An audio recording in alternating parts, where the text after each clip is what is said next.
April is the month of the diamond, and what could be better than spending it in the company of royal tiaras, lavishly set with these eternal crystals?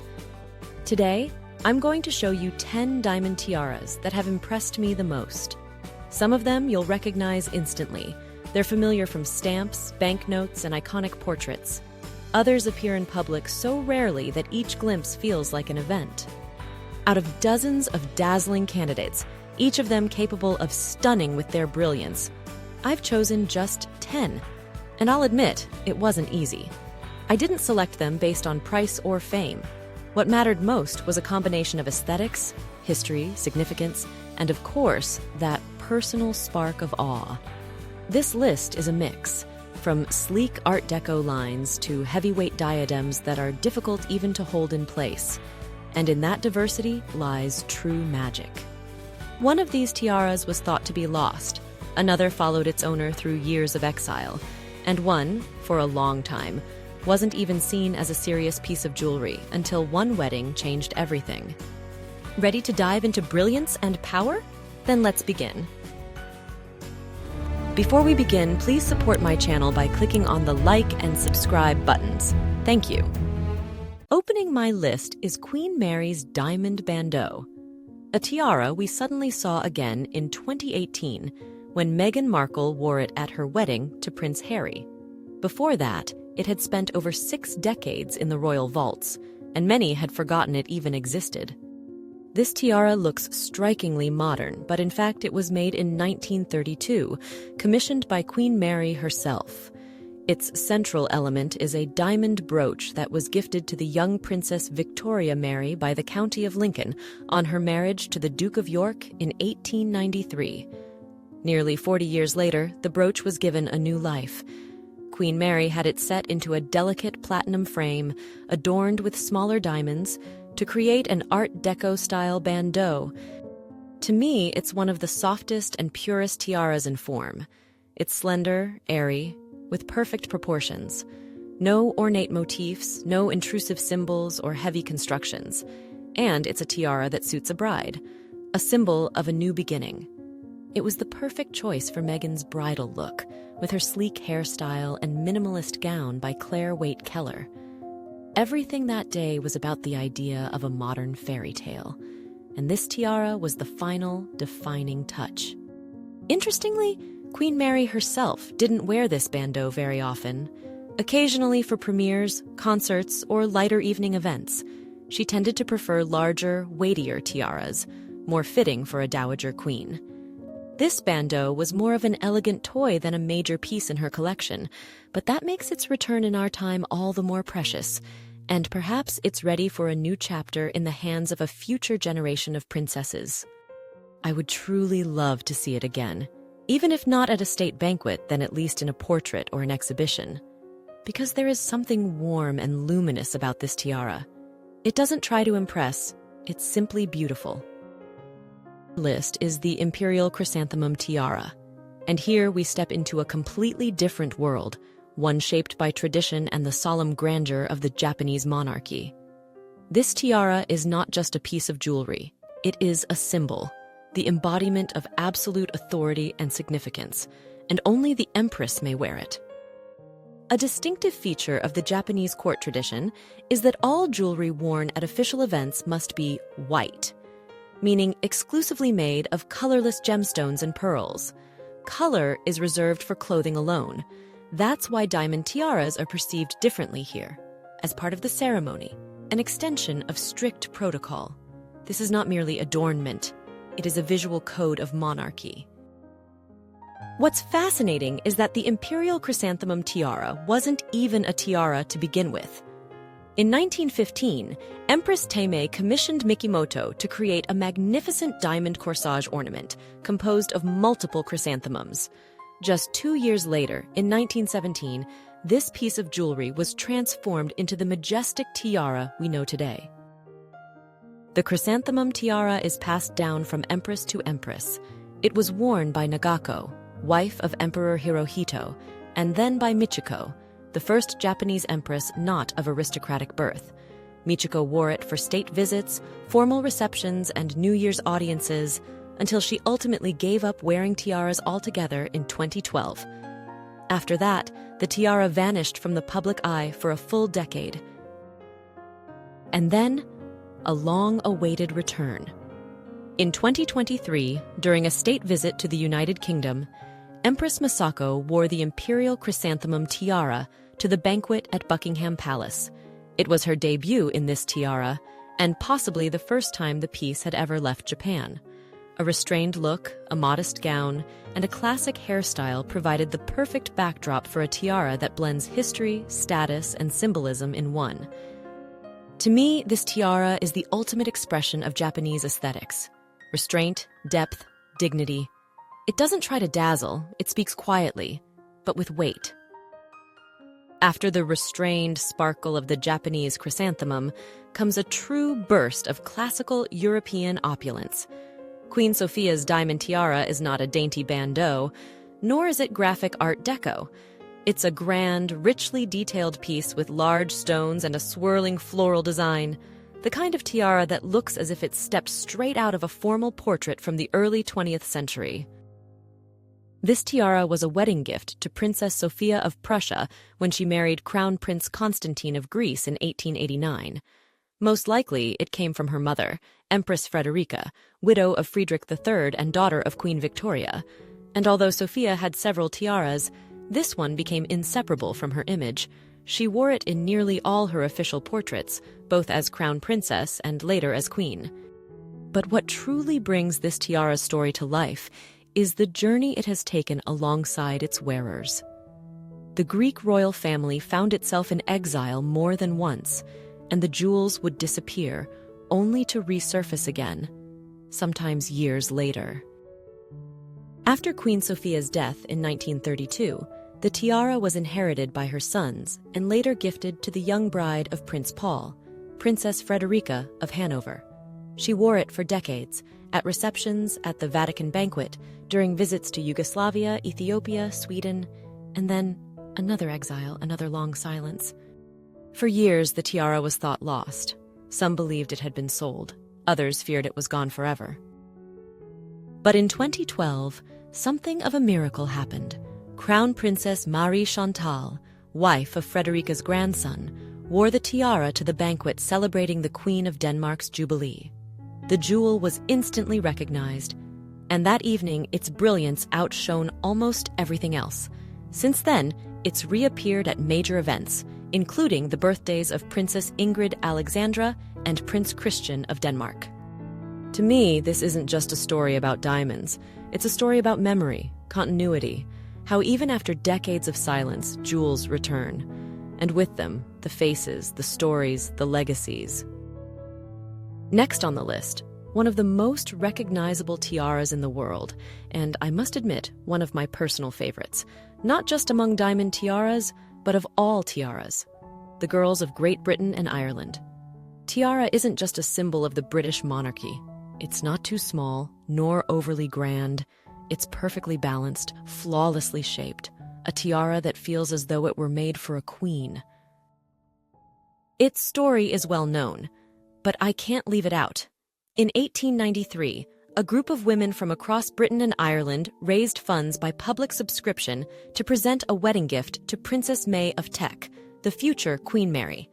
The tiara was made by Gerard, and the idea behind it, a gift from the girls of the nation, set the tone, personal, heartfelt, meaningful. Later, at Mary's own initiative, the remaining funds were donated to the widows and children of lost sailors. That was so very her, and so very in the spirit of the tiara itself. Originally set with pearls, the tiara was later altered. The pearls were replaced with diamonds, and the removable base allowed it to be worn as either a diadem or a bandeau. There's nothing superfluous about this piece: garland swags, fleur-de-lis, and a soft silhouette that almost pulses with a musical rhythm. In 1947, Queen Mary gave the tiara to her granddaughter, Princess Elizabeth, as a wedding gift when she married Prince Philip. And just a few years later, it was this very tiara that appeared in the portrait series that became the basis for coins, stamps, and banknotes, the image through which many of us first came to know the Queen. We all know Elizabeth II had an extraordinary selection of tiaras, but this one accompanied her more than any other, especially in her later years. She called it Granny's Tiara, and perhaps in those words, there was not just affection, but also a subtle sense of comfort. This tiara never shouted, it simply stayed. After Elizabeth's passing, we saw the tiara again for the first time in 2023, worn by Queen Camilla.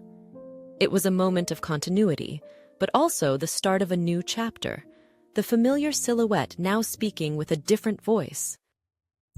Still, every time I see this tiara, it speaks of Elizabeth, as if she remains within those diamonds, calm, composed, and instantly recognizable.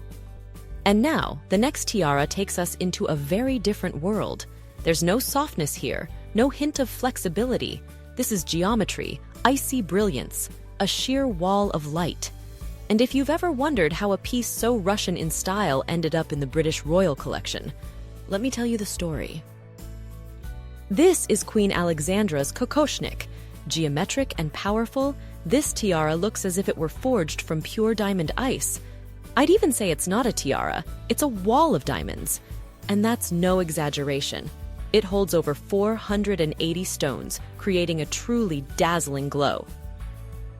But how did such a clearly Russian-inspired Kokoshnik end up in the British Royal Collection? To understand that, we need to remember that the wife of King Edward VII was Alexandra of Denmark, sister of Empress Maria Feodorovna, wife of Alexander III of Russia. Yes, the very same Maria who adored Russian Kokoshniks and owned several similar tiaras. In 1888, British aristocratic ladies decided to present Alexandra with a gift for her silver wedding anniversary. Wanting to get it just right, they asked her directly, "What would you like to receive?" Her answer was simple: "A tiara just like my sister's." And so, this Kokoshnik was created by Garrard, crafted in full accordance with Russian tradition. Alexandra's tiara not only replicated the shape of a Russian headpiece, it fits seamlessly into the aesthetics of the era. A blend of classical lines and geometric elements referencing Russian style made it truly unique. It's said Alexandra loved this tiara dearly and wore it often for official engagements. Later, the tiara passed to Queen Mary, then to Queen Elizabeth, the Queen Mother, and finally to Queen Elizabeth II. Alongside the Girls of Great Britain and Ireland tiara, the Kokoshnik was one of the few pieces Elizabeth II wore consistently throughout her reign. And now, in 2024, the Kokoshnik tiara has entered a new chapter, appearing on Queen Camilla, the fourth British queen to wear this magnificent piece. Now get ready to see something entirely different. We're stepping into a world of airy delicacy and meticulous craftsmanship, a realm where diamonds form a kind of filigree lace. It's time for the Fife Tiara. The Fife Tiara is one of the most refined and technically complex examples of the Victorian school of jewelry. And if you ever thought you'd seen it all, just take a look at these suspended diamonds. They seem to breathe. The tiara was given in 1889 to Princess Louise of Wales, daughter of the future King Edward VII and Queen Alexandra, on the day of her wedding to Alexander Duff, 6th Earl of Fife. Just one day before the ceremony, at Queen Victoria's insistence, the groom was elevated to a dukedom, and so the new pair became the Duke and Duchess of Fife. The tiara was designed by the renowned Oscar Masson, whose work was known for its blend of virtuoso technique and refined style. Its most striking feature is the briolette-cut diamonds, long teardrop-shaped stones suspended on ultra-fine hinges. And there's not just one or two of them. There are dozens. At the slightest movement of the head, they begin to shimmer, flicker, almost dance in the air. This is not a static jewel. It's alive, in the fullest sense of the word. After Louise's death, the tiara passed to her daughter, Princess Alexandra, and then to her nephew. The piece remained within the family, occasionally appearing at major formal events. But then came a long silence. For nearly 15 years, the tiara wasn't seen in public, and rumors began to swirl once again. Some said it had been lost, others that it had been sold abroad. whispers of its disappearance persisted until 2017. Everything changed when it was revealed that the tiara had never been sold. It had been transferred to the state as part of inheritance tax settlement after the death of the third Duke of Fife. Today, it's part of the historic Royal Palaces collection and displayed at Kensington Palace, alongside other jewels that once belonged to Louise and her descendants. To me, this is one of those tiaras that must be seen in motion. No photograph can capture the magic of those diamonds trembling ever so slightly, stirred by breath, by a glance. And now we move on once more, to something different yet again. Almost invisible, modest, exquisitely simple. But within that simplicity lies the full power of the Royal School of Jewelry Minimalism. We're heading to the Netherlands to look at a piece that can easily go unnoticed among the giants until you take a closer look. And then it begins to shine differently. If you love tiaras that put all the spotlight on one thing, diamonds, this one is impossible to ignore. The Dutch diamond Bandeau isn't just a neat little jewel. It's a masterclass in form and light, pure brilliance, no towering motifs, no colored accents, just perfectly cut stones and a clean, elegant line. And you know what makes this tiara even more intriguing? It wasn't originally a tiara at all. It all started in 1879 when the Dutch people gifted Princess Emma of Waldeck and Pyrmont a stunning diamond necklace for her wedding to King Willem III. The piece consisted of 34 large diamonds, and Queen Emma wore it as a corsage ornament. You can spot it in several official portraits. Decades later, in 1937, her daughter, Queen Wilhelmina, transformed the necklace into a tiara. 27 diamonds were set into a glittering band and given to Crown Princess Juliana. This transformation is a perfect example of the Dutch royal family's practical approach to their jewels: adapt, reinterpret, give them new life. Weighing over 100 carats, the Bandeau became one of Queen Juliana's most beloved tiaras. She wore it for numerous key occasions: state visits to Luxembourg, Denmark, and Belgium, as well as jubilees and weddings. Today, it's one of Queen Maxima's favorites. And even with her bold style, vibrant gowns, and love of grand statement pieces, this graphic tiara fits perfectly. It adapts easily to various hairstyles, sits in a straight line, and doesn't interrupt the silhouette. It's a tiara you might call almost minimalist, if it weren't for one detail. It holds over 100 carats of large, pristine diamonds, stones selected and cut back in the 19th century for Queen Emma, in an era when only the very best would do for such a royal gift. And now, the mood changes entirely. Refined restraint gives way to scale, gravity, and monarchical weight in the most literal sense. Get ready.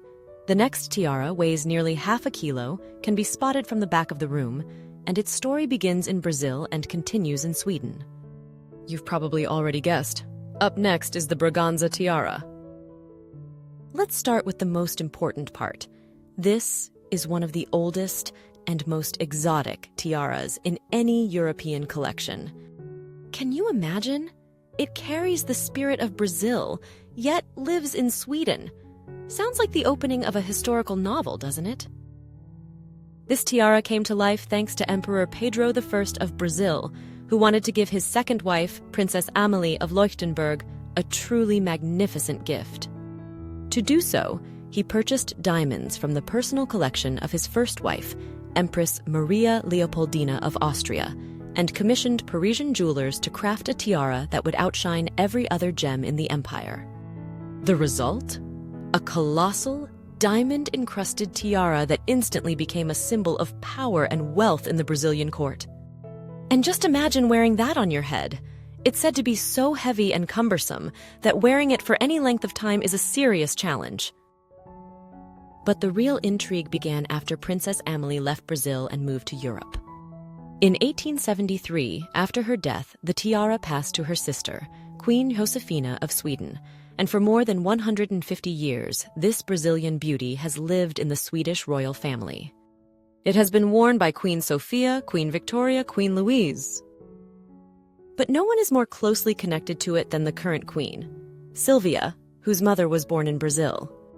"She's especially dear to me," Queen Sylvia once said, "because she holds part of my story."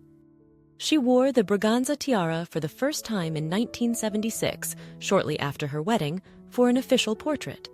Since then, it has appeared only for the grandest occasions: jubilees, royal weddings, state visits. And there's another layer to this tiara, a physical one. It's enormous, heavy, difficult to secure. It shifts with movement, and yet Sylvia wears it with astonishing grace. We last saw it in 2023, for King Carl XVI Gustaf's Jubilee. It's not for the faint of heart, but when it appears, you have no choice but to look and remember. And yet, there is another, one tiara that can rival even this, in height, scale, and theatrical presence. It lives in another small, proud kingdom. Get ready, because now we're about to witness what a true diamond fortress looks like. Have you guessed it already? Please welcome the Luxembourg Empire Tiara. Empire may sound grandiose, and indeed, this tiara never belonged to any imperial dynasty. But the name refers to its style, lush, majestic, reminiscent of the grandeur of the Empire period. And let's be honest, the name fits perfectly because there really is something imperial about this tiara. And you know what amazes me the most? Its size. It rises a full 10.5 centimeters above the wearer's head. I can barely imagine what it feels like to carry such magnificence. Its design is equally impressive. Geometric patterns, botanical motifs, intricate scrolls, it has it all. And everything is lavishly encrusted with diamonds of various cuts and sizes. Looking at this tiara, you know that the jewelers spared neither effort nor expense. But how did this tiara end up in Luxembourg? Here, the story gets a little murky. For a long time, it was believed that it had belonged to Russian Grand Duchess Elizabeth Mikhailovna, but recent research has shown that the tiara entered the Luxembourg collection much earlier, as far back as 1829, so the Russian origin theory is likely incorrect. As for who exactly commissioned this tiara, that still remains a mystery. According to one version, it was purchased as a wedding gift for Princess Pauline of Württemberg, who married the Duke of Nassau in 1829. Whatever the truth may be, the fact is clear. This tiara has been with the dynasty, which later became the Grand Ducal House of Luxembourg, for almost 2 centuries. And yes, it has twice served as a wedding tiara. Grand Duchess Charlotte wore it in 1919 and Princess Hilda in 1930. Today, the tiara is worn by Grand Duchess Maria Theresa, and like her predecessors, she reserves it for only the grandest state occasions. Can you imagine what it feels like to wear such a piece? What would you feel if you ever had the chance to place this tiara on your head?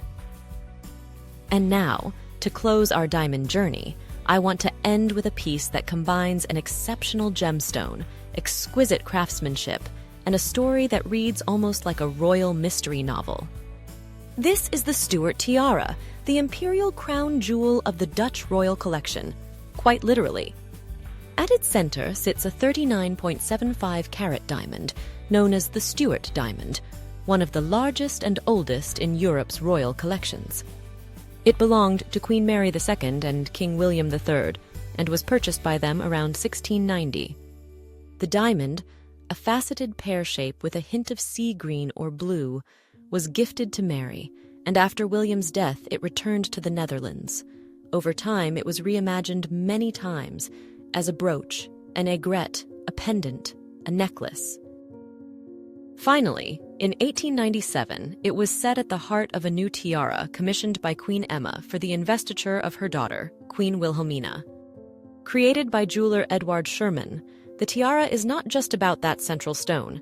Its entire construction allows for adaptation. The height can be adjusted, festoons removed, components rearranged.